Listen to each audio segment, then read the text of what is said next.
নমস্কাৰ। আজি আমি মান্দাকাটা ওচৰৰে ঠাই এখন বহুত মৰম লগা ঠাই, কিন্তু আমি প্ৰতিদিনে আহি থাকোঁ ইয়াত, কিন্তু এই ঠাইখন দেখা পোৱা নাই। আজি আহি খুবেই এটা ভাল লাগিছে। আমাৰ যিহেতু ওচৰৰে ঠাই, আমি দেখা পোৱা নাই, ভাল লগা নাই কিবা এটা। আজি আহিছোঁ, এই নদীটোৰ দৃশ্যটো চাই কিবা এটা ভাল লাগিছে মনটো। আপোনালোকে উপভোগ কৰিব পাৰিব ইয়াতে আহি পেলাই।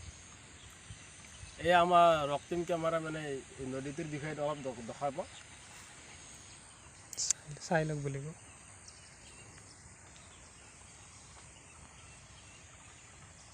অকল আজি আমি আমাৰ ওচৰৰে এখন ঠাই কলিতাপাৰালৈ আমি আহিছোঁ। আজি এই কলিতাপাৰা ঠাইখনৰ অকণমান আমি দৃশ্যৰ আজি আপোনালোকক দেখুৱাম আমাৰ ভিডিঅ'ৰ মাধ্যমেৰে, ঠিক আছে? আপোনালোকে চাই লওক।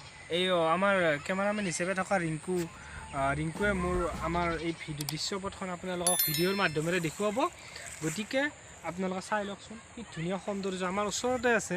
এনেকুৱা প্ৰাকৃতিক সৌন্দৰ্যৰ ঠাই। গতিকে আমাৰ নদীটোৰ ইটো পাৰে, আপোনালোকে যদি ইটো পাৰে ভিতৰেৰে আহে কলিতাপাৰালৈ, তেতিয়া আপোনালোকে এইবিলাক ঠাই উপভোগ কৰিব পাৰিব। আৰু এটা মই আপোনালোকক ভিডিঅ'ৰ মাধ্যমেৰে এটা সজাগমূলক কথা কওঁ যে আমি গছ গছনি ৰোপণ কৰিব লাগে। এইকাৰণে গছ গছনি ৰোপণ কৰিব লাগে, এই দেখিছেনে আপোনালোকে সেউজীয়া কি ধুনীয়া সৌন্দৰ্য। এই সৌন্দৰ্য উপভোগ কৰাৰ একমাত্ৰ ৰাস্তা হ'ল আমাৰ গছ গছনি। গছ গছনি যদি নাথাকিলহেঁতেন আজি আমি এনেকুৱা সৌন্দৰ্যৰ ঠাই আমি উপভোগ কৰিব পাৰিলোঁ হয় জানো?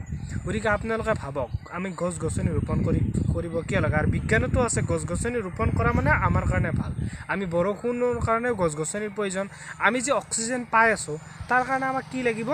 গছ গছনি। অৰ্থাৎ অক্সিজেন দিয়ে গছ গছনি আমাক ডাইৰেক্টলি, ঠিক আছে? গতিকে গছ গছনি যেতিয়া নোহোৱা হৈ যাব, আমাৰ সমাজত এটা বিৰূপ প্ৰভাৱ পৰিব বায়ুমণ্ডলৰ ওপৰত। বৰ্তমান বেছিভাগ আমি চহৰত থাকি আমাৰ ভাল নালাগে।